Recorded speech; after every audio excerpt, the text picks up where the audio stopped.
Es una historia de crimen y de búsqueda de un culpable en la Argentina de los últimos años 60 y los primeros años 70. Aunque quien la cuenta es un empleado judicial, es decir, un empleado de un juzgado, que decide escribir esta historia 30 años después de los acontecimientos. Entonces, la novela trata tanto de lo que este personaje recuerda, este Benjamín Chaparro recuerda, como también del modo en que estos recuerdos también lo involucran y lo transforman a él mismo como recordante y como involuntario protagonista de unas cuantas de las cosas que narra. Básicamente es una historia policial hasta cierto punto, quiero decir, a la mitad del libro el lector ya conoce al autor del crimen y ese autor del crimen está detenido y sin embargo todavía falta todo otro sector, todo otro desarrollo de la historia que tiene que ver con el castigo, sus imposibilidades y sus alternativas que también complican la situación en la segunda mitad del libro.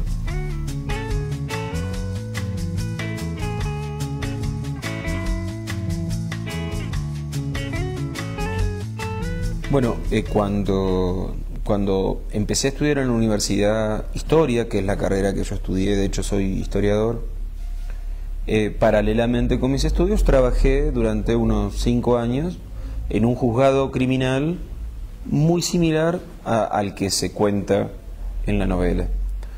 Ese tipo de personajes, ese tipo de problemáticas, ese tipo de geografía alrededor. Trabajando en ese juzgado, tomé contacto con una anécdota en realidad muy conocida dentro del mundo tribunalicio argentino, que fue que en mayo de 1973, cuando asume un gobierno civil luego de un gobierno militar, una de sus primeras medidas de gobierno fue una muy amplia amnistía para los que eran considerados presos políticos. Ahora, en esa amnistía, que está aprobada así de un día para otro, improvisada, se hace una lista de nombres sumamente rápida y caótica, y no solo son amnistiados y por lo tanto liberados esos presos políticos, sino una treintena de presos comunes, que no tenían absolutamente nada que ver con los conflictos políticos de la época, sino que eran simples homicidas, violadores o asaltantes de bancos. Esa anécdota básica que me cuentan mis compañeros del juzgado me dispara a mí la construcción de esta historia. En todos sus detalles es una historia ficticia, es una historia inventada, pero lo que actúa como disparador para que yo piense en esta historia es esa anécdota que me contaron.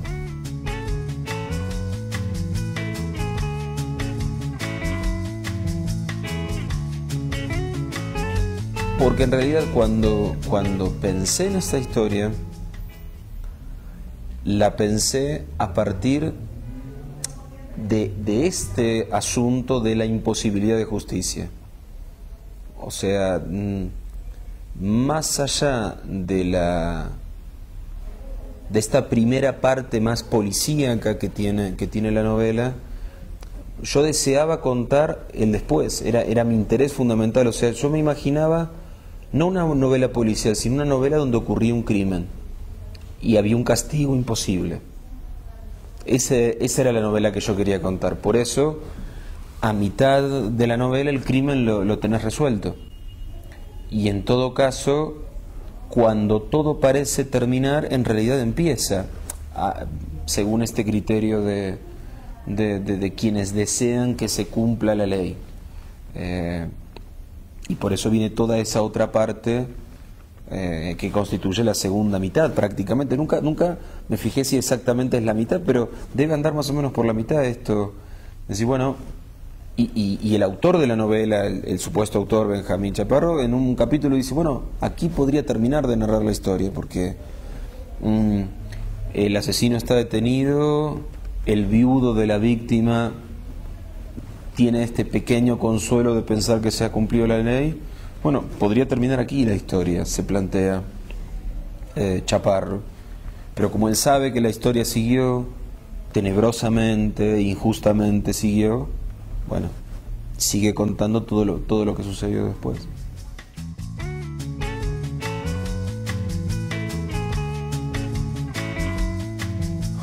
Bueno, en la Argentina de esa época, las investigaciones supuestas de los crímenes debían realizarse no desde la policía, sino desde los juzgados, tal como se plantea en la novela.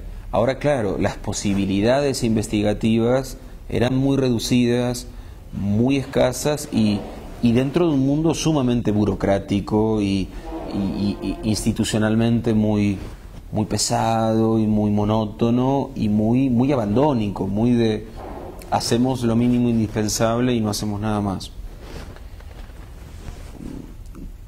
Yo construí este personaje pensando en lo que vos decís de un hombre bueno que, por piedad casi, por identificarse con el dolor de ese viudo, vence esa inercia institucional de archivo esta causa y se acabó, esto está terminado, que nadie le podría recriminar nada porque hay miles de casos que terminan igual y él hizo todo lo poco que había que hacer, pero un poco por solidaridad, por piedad, por ponerse en el lugar del otro, decide hacer algunas cosas más, desde sus propias limitaciones también, porque el propio Chaparro en algún momento se desanima, en algún momento se olvida también. Quiero decir, no tuve la intención de crear un héroe o un personaje altruista o particularmente sagaz, sino un hombre bueno que decide hacer algunos esfuerzos, que, bueno, en como es la humanidad ya es bastante semejante decisión. Creo que esa es la esencia de este personaje.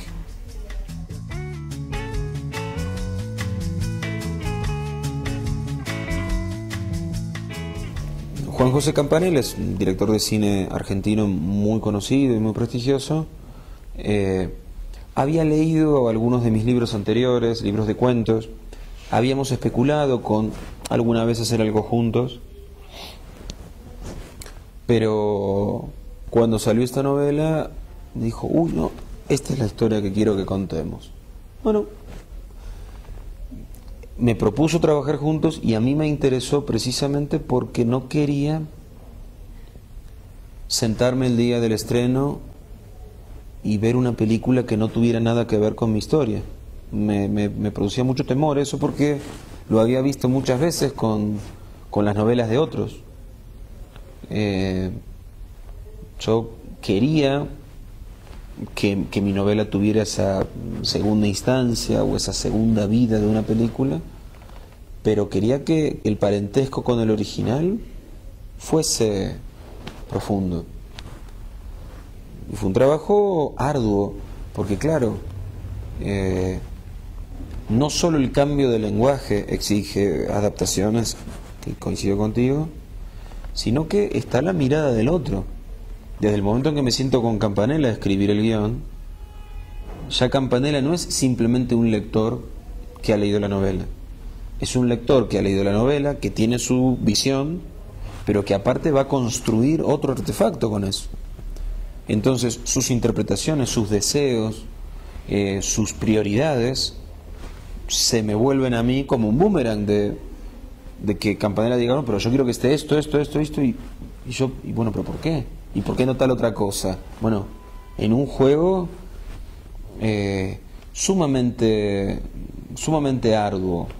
Un juego finalmente amable y amistoso, pero sumamente complejo en la hechura del guión, en esto de qué dejar, qué quitar, qué cambiar, y luego esto de el efecto dominó de un cambio que te conduce a otro y a otro y a otro y a otro, y a mí como autor original preguntarme, bueno, pero ¿es la misma historia? ¿No es la misma historia?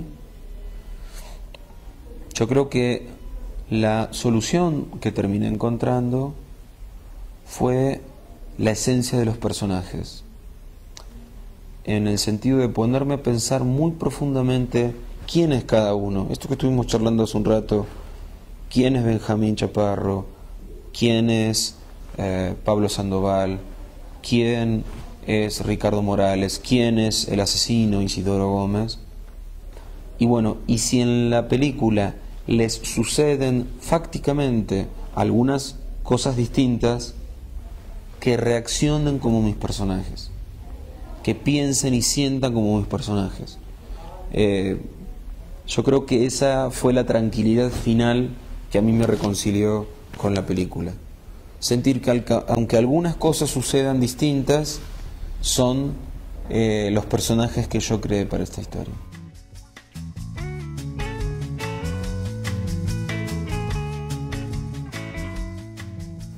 Yo creo que es,